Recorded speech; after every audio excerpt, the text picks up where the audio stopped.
મલ્લિકાર્જુન ખડગેના નિવેદનના વિરોધમાં અમદાવાદમાં કરવામાં આવ્યું પ્રદર્શન। અમદાવાદના ઇન્કમટેક્સ 4 રસ્તા પાસે વિરોધ પ્રદર્શન।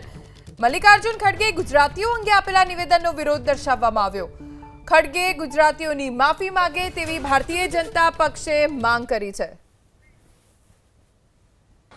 રાજ્યમાં યોજાવા જઈ રહેલી સ્થાનિક સ્વરાજની ચૂંટણીઓ પહેલા કોંગ્રેસના અધ્યક્ષ મલ્લિકાર્જુન ખડગે દ્વારા કેરળના ચૂંટણી પ્રચાર દરમિયાન ગુજરાતીઓ માટે વાપરવામાં આવેલા આપત્તિજનક શબ્દને પગલે કર્ણાવતી ભાજપ તરફથી વિરોધ પ્રદર્શન શરૂ કરવામાં આવ્યો છે અને આશ્રમ રોડ ઇન્કમટેક્સ 4 રસ્તા ખાતે ભાજપના નેતાઓ સંગઠન ભાજપ અને ધારાસભ્યો છે તે લોકો અત્યારે કાળી પટ્ટી બાંધીને વિરોધ કરી રહ્યા છે। છેલ્લા 2 થી 3 દિવસથી સતત ભારતીય જનતા પાર્ટી તરફથી ખાસ તો ગુજરાતમાં અલગ અલગ રીતે મલ્લિકાર્જુન ખડગે છે તેમના વિરોધને વખોડવામાં આવી રહ્યું છે।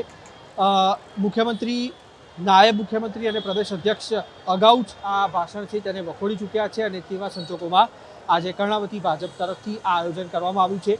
કાળી પટ્ટી બાંધી અને મલ્લિકાર્જુન ખડગે દ્વારા આપવામાં આવેલું જે નિવેદન હતું તેનો વિરોધ અત્યારે તમામ પદાધિકારીઓ છે તે અને ધારાસભ્યો છે તે અત્યારે અહીંયા આગળ કરતા જોવા મળી રહ્યા છે। તેની સાથે કાર્યકર્તાઓ છે તે પણ પાછળ વિરોધ પ્રદર્શનમાં જોડાયેલા છે। તે પણ દ્રશ્યો આગળ આપણે બતાવવાનો પ્રયાસ કરીશું। મૌન વિરોધ છે તે અહીંયા આગળ યોજાયો છે આશ્રમ રોડ ખાતે અને કાળી પટ્ટી બાંધીને તમામ લોકો છે તે કોંગ્રેસના રાષ્ટ્રીય અધ્યક્ષ તરફથી આપવામાં આવેલ નિવેદન છે તેને વખોડી રહ્યા છે। જોકે કોંગ્રેસના અધ્યક્ષના નિવેદનના પગલે ભારતીય જનતા પાર્ટી તરફથી વિરોધ તો શરૂ કરવામાં આવ્યો છે, પરંતુ ગણતરીના દિવસોમાં આવનાર સ્થાનિક સ્વરાજની ચૂંટણીમાં જનતા છે તે આ નિવેદનને કેવી રીતના લે છે તે પરિણામ બતાવશે અને તેની સાથે જનતાનો અલગ અલગ રાજકીય પાર્ટીઓ તરફનો પ્રેમ પણ બતાવશે। કેમેરામેન રાજ બાવસા સાથે કુશાંક સોની, એબીપી અસ્મિતા, અમદાવાદ।